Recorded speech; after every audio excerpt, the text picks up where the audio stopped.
दुनिया में शांति का ढिंढोरा पीटने वाले ट्रंप भाई साहब ने ईरान के साथ जमकर लठ बजाकर अब दोबारा शांति के राह पर लौट आए हैं। कैसे लौट आए हैं, क्यों ट्रंप भाई साहब के तेवर इतने जल्दी बदल गए? कल तक तो ईरान को ख़त्म करने पे तुले हुए थे।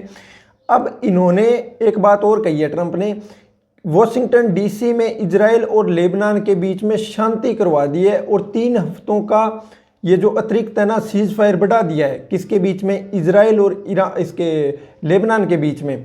कहाँ पे ये मीटिंग हुई? ये मीटिंग हुई वॉशिंगटन डीसी में, जिसमें खुद राष्ट्रपति ट्रंप जी वहाँ पे मौजूद थे और मेज़बानी कर रहे थे। कौन कौन वहाँ पे आया हुआ था और क्या क्या बातें हुई पूरी गहराई से बताऊंगा। ये भी बताऊंगा कि तेवर कैसे बदल गए। इनके तेवर बहुत ही जल्दी बदल रहे हैं इन दिनों।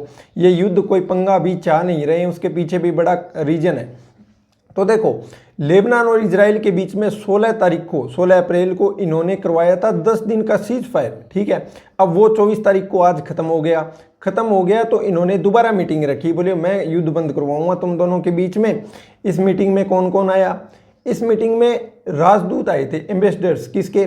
लेबनान और इजराइल के, जो अमेरिका में मौजूद है। यिचर लिटर नाम का बंदा जो एम्बेसडर है अमेरिका के अंदर इजराइल का, और नासा ममदे नाम से है इसके अमेरिका के अंदर लेबनान की राजदूत। ये वॉशिंगटन डीसी में अमेरिका का जो इसका ओवल ऑफिस है ट्रंप का, उसके अंदर मिले और अच्छी तरह से बात हुई। ट्रंप ने खुद बात की किसके साथ? बेंजामिन नेतन्याहू के साथ, और लेबनान का जो राष्ट्रपति है जोसेफ ओवन, उसके साथ बात की। और ये बात कही कि ये ऐतिहासिक दिन था, दुनिया में मैंने 9 युद्ध रुकवाए हैं, ये 10वां युद्ध मैंने रुकवा दिया है। तो भाई बड़ा सवाल उठता है कि ट्रंप भाई साहब मान कैसे गए? यहाँ पे और कौन कौन मौजूद था इस मीटिंग के अंदर? अमेरिका की तरफ से ट्रंप थे, जेडी वेंस इनके उपराष्ट्रपति, और इनके विदेश मंत्री मार्को रूबियो, इतने बंदे यहाँ पे मौजूद थे। अब इनके साथ बात हुई। शर्तें बड़ी बड़ी क्या थी? शर्तें ये थी कि अब दोनों देश एक दूसरे पे अटैक नहीं करेंगे।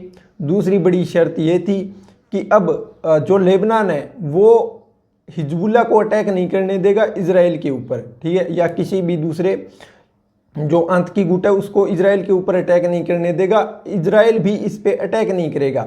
लेकिन हिजबुल्लाह की तरफ से और लेबनान की तरफ से ये है कि इजराइल है ना, ये डिपेंड करता है ये 3 हफ्तों का सीज फायर इजराइल पे, कि इजराइल की तरफ से हमारे पे कोई अटैक ना हो। ट्रंप के देखो अब तेवर कैसे बदल गए। ये 3 हफ्तों का सीज फायर हो गया है। अब ट्रंप कोई भी पंगा नहीं चाहते हैं। सबसे बड़ा रीजन इसके पीछे निकल कर आता है वो मिड टर्म इलेक्शन, जो नवंबर 2026 के अंदर 3 नवंबर को होने हैं। उस पे ट्रंप पूरा फोकस करना चाहते हैं। इसीलिए ईरान के साथ अभी कोई झगड़ा नहीं चल रहा है। सीज फायर खत्म होने के बाद भी ईरान के साथ दोबारा सीज फायर ट्रंप ने बढ़ा दिया है।